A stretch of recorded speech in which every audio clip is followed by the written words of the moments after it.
Hello, everybody, and welcome back to the Off the Post podcast. I'm your host, Cade Krakus, for the 2025 season, and I'm so excited to bring you guys Week 4. What a year it's been so far. Plenty of teams really jostling towards the top of the standings. Other teams are really having bounce-back seasons in the last 2 weeks or so, and others who are really trying to build up their program and get to the top eventually. But nonetheless, we have some really big discussions this week as well, as we have the standings to bring you, and one of my favorite interviews so far from this year, we will have a discussion with one of the founders of Ohio City SC to talk about Ohio City SC as a whole, but also the growth of soccer in Ohio, specifically the Cleveland area. Stay tuned, that's all coming your way here soon on the Off the Post podcast.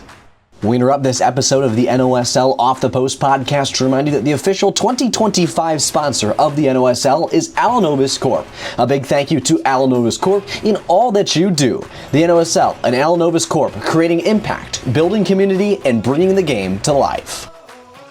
My, oh my, it's crazy to believe that we're finally through 4 weeks of action here in the 2025 NOSL season. So let's take a look at our men's first division, which had 5 games this past weekend. Ashland United fell to Mansfield Liederkranz 2-1 in a nail-biter.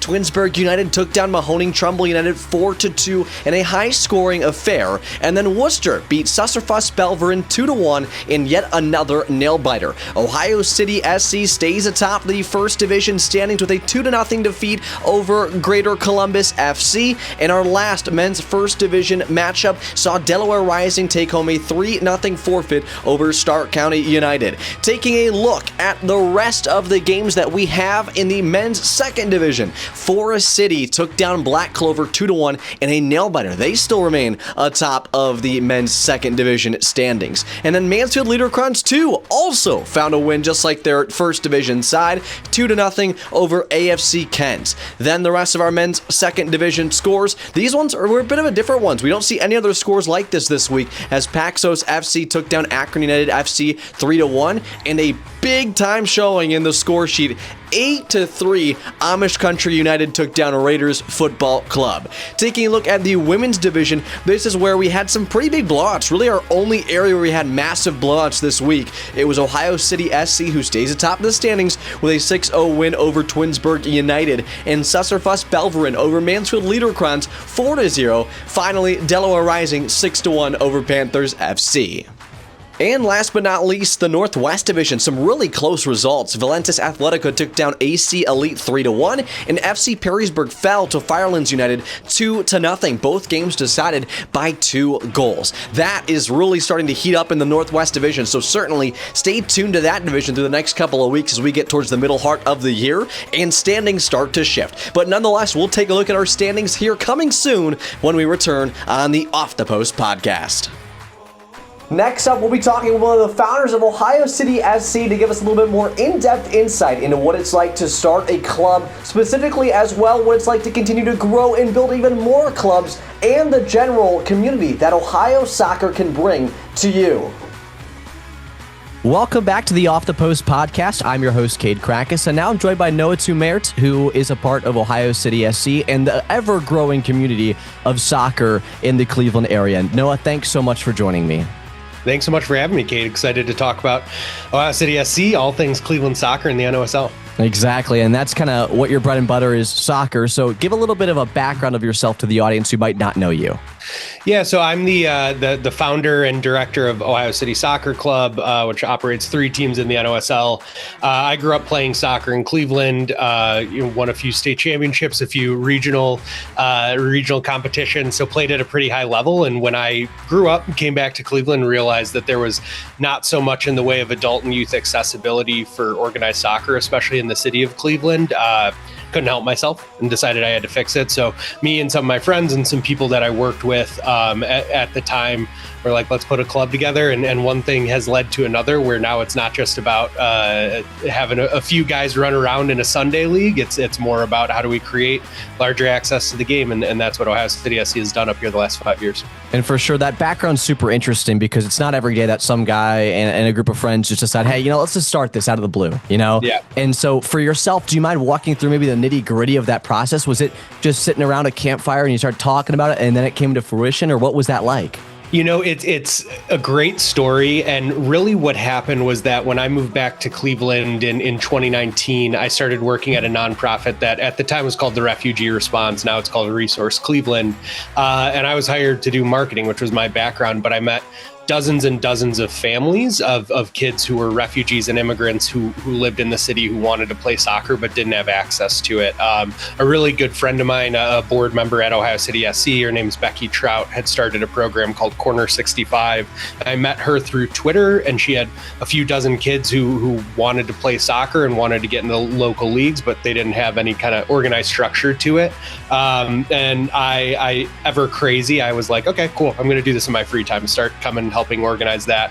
Met a lot of kids and met a lot of their older brothers. And at the time, I had went to Ignatius, and a lot of the guys that I'd played with at Ignatius up here in Cleveland were back, and no one really had anything to do. And I met Braden, or the NOSL and Braden, through Twitter. I'm sure it was through Twitter. That's hilarious. And, the great connector. And I was like, okay, here's a league. It's super accessible. All we have to do is figure out how to fundraise a few $1,000s to make this happen. And we started the first year, we struggled to get 20 guys. And then the next year when we had tryouts, we had, I think, 75 guys come out to try out. So it was a little bit of a, once you build it, they will come. And that's just kind of been how it's grown for us. We started small everywhere that we've done programming, and there's always a bigger need than we can meet the demand for. And especially too at the NOSL, I mean, Ohio City SC, that brand has grown tremendously. How did the other teams form? Was it, which one started it, and then how did the other ones form? Yeah, so Ohio City SC, back in the day, we were called the City of Ohio, which is, it's a whole other thing. I had a brainchild for a brand that was a little too nerdy and heady, I think, for everyone. Everyone That's hilarious. Ended up just calling us Ohio City SC anyways, and I was like, all right, if that's what they're going to call us, that's what we'll call ourselves.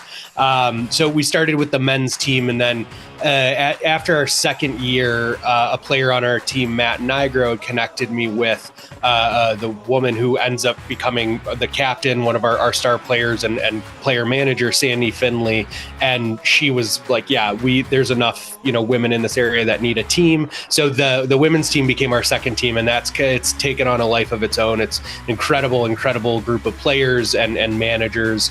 And then we had a second division team last year, and we weren't sure if we were going to keep it going, but a good friend of mine, one of the greatest soccer, organizers, leaders in Cleveland, Joe Mastrantoni, and I talked, and he was like, I want to set up an NOSL team. I've got this brand that I want to do. I'm just not really 100% sure if we have the time or kind of the money or connections to make it happen, which then kickstarted this idea that we have, which is the future of how we're operating as being more of a club incubator than just being one singular club. And I think, I talked about it with so many teams around the league, but Cleveland is such a hotbed for soccer in Ohio. Oh, for sure. And I think, I've always been a little annoyed that we're the only Cleveland team in the NOSL, not just because I don't want to have to drive down to Columbus. That is what it is. But, there's like, we had 300 or 200 people come out to our tryouts this year between the men and women's team that I'm like, that could be 3 or 4 more NOSL teams. So that's our goal, is to continue to help build that community up here. Certainly. And something interesting as well about the teams that you've helped create is they're all very successful. I mean, all the teams right now this season specifically, at least,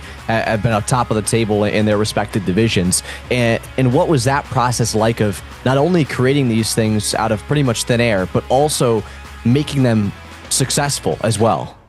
Yeah, it's a good question. And, I was thinking about that, the standings released this week, and all 3 of our teams are at the top of their divisions right now. That's kind of how it's been the last few years, either winning finals or getting to the finals. And yeah, I'm not 100% sure. I've got ideas about it. And one of them, I think, is just that Cleveland is a great soccer playing community. So if you're going to have teams here, you're going to have really high quality players. And I think we're a little lucky, just that, when you put a free tryout and there's a competitive team, people will come out and want to play, even if they're not current college players, played at high levels. But our kind of like club philosophy has always been about bringing in players that we know are really good players, but then with a really big focus on culture. So I'll say this every year at tryouts. If you ever come to tryouts, you hear me say it, is like the 2 things that we care about on this team are, 1, that you know ball, you know how to play, but 2, that you're not a dick. And I think those are like our two grounding philosophies. They're very basic, where, we do want to be competitive, and that's part of being fun. But if you're not going to fit in with the culture and you're not going to be someone that other people want to play with, we're not going to have a good time. And ultimately with adult amateur soccer, if you're not having a good time, you're not going to do well on the field. And it's like, what's the point of doing it? And something as well that I'd like to talk about with you specifically being so heavily involved in the NOSL and the soccer scene. But what exactly does the leadership look like for teams like these? Obviously, it's somewhat grassroots soccer, and maybe it's not known to the average individual who you might pass by on the street. But what's the leadership like? Is there people that you're working with on the daily to make sure that these teams are not only having success on the field, but keeping the organization at large in a good light? Yeah, absolutely. That's something we've kind of struggled to figure out, and not struggled, but like we've worked through iterations on, because obviously like this is volunteered stuff. It's nobody's getting paid to do this really. Yeah. That might not be how it is across the league, but for us, it's very much a labor of love, I think, at every level. People want to be able to play, but then there's a lot of administrative work that goes into running this league and running the teams, and especially as we've continued to scale. So really our model right now is that we have kind of champions within each team who've been a part of it and who've stuck their hand up and said like, hey, I want to do this. I want to be a leader on the team. And we've created leadership groups across our team. So if you don't mind, I'm going to give some shout outs to people because it really is. It's not just, to get people's names on there, but really if it wasn't for them, we couldn't do it and I couldn't operate it. So Forest City FC, the coaches, Joe Mastrantoni and Akshay Singh, have been incredible this year at making it happen. On the women's team, our coach, Mikey Schmidt, Sandy Finley, who I'd mentioned, Alyssa Soltis, Peyton Burns, Kenna Poptic, like those are the people that have taken that team and they've been a part of it since day one and made it into what it is. And on the men's side, it's a combination of me, Matt Nigro, John Doldner, Justin Libertowski, Mike Edelman, Elliot Miller. I mean, these groups of people that we have that we kind of just bring them together and say, this is something we all need to be bought in on. We all need to help. We all need to carry some weight. And I think everyone's super bought into it because it's such a fun community to be a part of. For sure. And I'd like to ask too, before we kind of move into some more of the Cleveland soccer discussion, but for the NOSL specifically here, what made you so intrigued about the NOSL and wanting to be so invested in it? It's like all accessibility. That's really it. And I think, I've become more and more bought in over the years on the NOSL, but the thing that drew me to it originally was the cost was very accessible for a startup soccer team and that the travel wasn't crazy. And I think that that's important for the type of people that are a part of our community, especially. We're not a club that's full of active college players. We have some college and high school players, but that's not really our bread and butter. Nobody wants to be, we look at other leagues like NPSL, and even though the leagues are great and it's not knocking them, and we know that we could be a competitive team in that league, we know that the difference between traveling to, Columbus on a Saturday versus Buffalo on a Wednesday night, like that's a very, very big difference. So really it's like, this is the league, the level of requirements financially and logistically that it takes at the NOSL is the perfect level for a club like ours, which is our mission is focused around accessibility. So just that kind of alignment, I think, really matters at the end of the day. For sure. And outside the NOSL, your involvement in soccer and Cleveland soccer as a whole is very large. Do you want to talk about that as well a little bit? Yeah, absolutely. Happy to. So like this Ohio City SC, project came out of this desire to help create access to the game.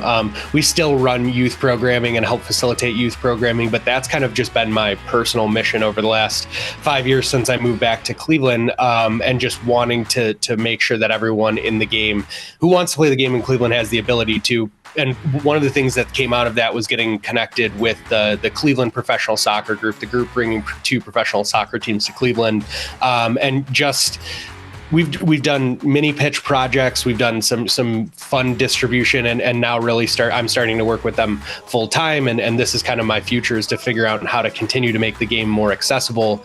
There's so much excitement and so much support for it across the region, and kind of figuring out for the first time, having a group that can kind of sit there and say, all right, what does the future of accessibility look like? How can we focus on not, individual club interests or extending the pay to play system, or especially especially extending that high-end youth development, like the very competitive side, but the other side of saying, how can we get more kids into the system and more kids who can then play at these teams, go to local high schools here, colleges, and then, eventually play for the NOSL if they don't make it pro. Exactly. I think an interesting thing as well is the United States at large always has this weird vibe around soccer.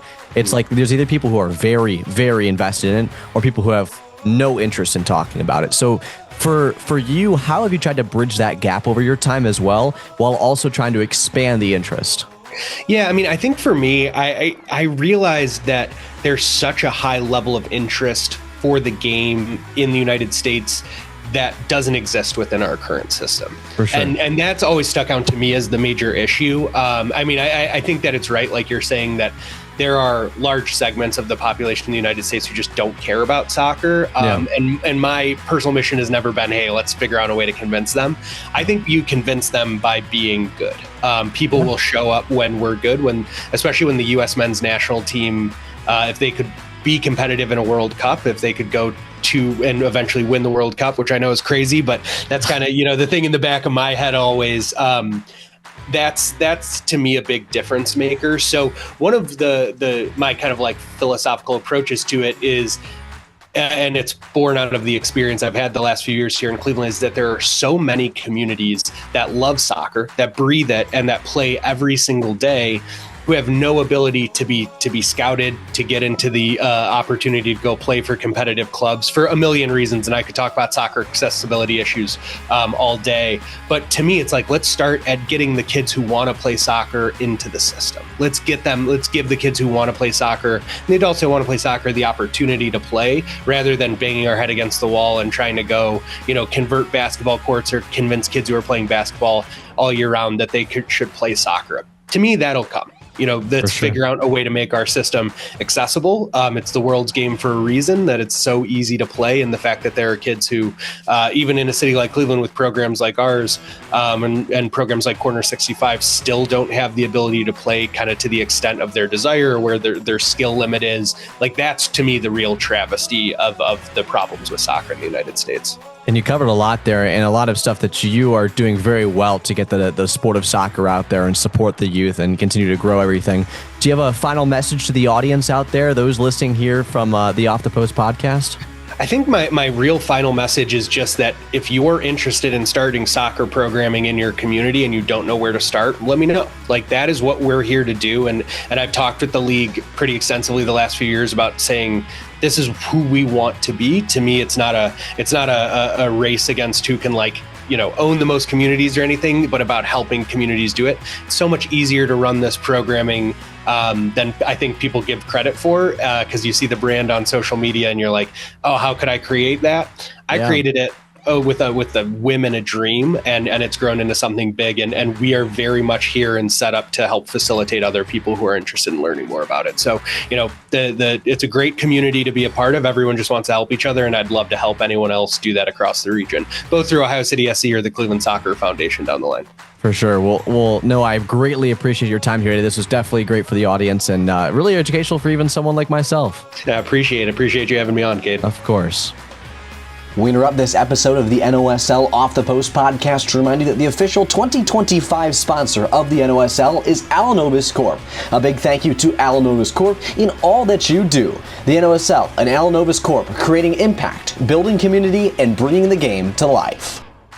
Let's take a look at our standings through week 4. It's so fun to be able to look at these standings with teams moving up and down and really flip-flopping spots. Some teams really pulling ahead towards the top of the ladder, others really fighting their way up from the bottom. It's been great to see this competitiveness in the NOSL in 2025. Well, here we are in the Northwest Division. It's Firelands United in first place with 9 points. Valentis Athletica and AC Elite are behind with 7 apiece, and FC Perrysburg still sits towards the bottom of the table. In the women's division, Ohio City SC has got themselves 12 points on the board right now. Susserfuss Belverin with 6, Delaware Rising with 6, and then Twinsburg United, Mansfield Liederkranz, and Panthers FC round out the rest of the women's division. Moving on to the men's second division, it's really starting to heat up in Group A as Forest City FC sits in first with 7, AFC Kent right behind with 6, and right on their tails is Akron United with 4, followed by Raiders FC and 4th in Group A. A. In Group B, it's Paxos FC towards the top of the table, and then Black Clover FC, Amish Country United, and Mansfield Liederkranz round out the rest. Taking a look at the men's first division. Wow, can you look at the top four there? They are certainly competing at a high level this year. Ohio City SC, 4 matches played, 10 points for them. Mansfield Liederkranz, 4 matches played, 10 points for them. And then right behind, it's Delaware Rising and Worcester FC with 9 points apiece. In the middle of the table, Greater Columbus with 6, followed by Sussefoss, Belverin, Ashland United, Stark County United, Twinsburg United, and Mahoning Trumbull United. You gotta remember, there's relegation, there's promotion. The men's first and second divisions are all playing for something super important, and that's keeping their spots and jumping up to the next division or staying put in the first division. Well, that's all that we got for the standings through week 4. Stay tuned for the rest of the Off the Post podcast. Well, everybody, that's all that we have for the 2025 Week 4. We got Week 5 just around the bend, but I want to say thanks so much for tuning in. Make sure to subscribe, drop a like on the video, and continue to stay tuned for all Off the Post and NOSL content here on the Berry Hill TV YouTube channel.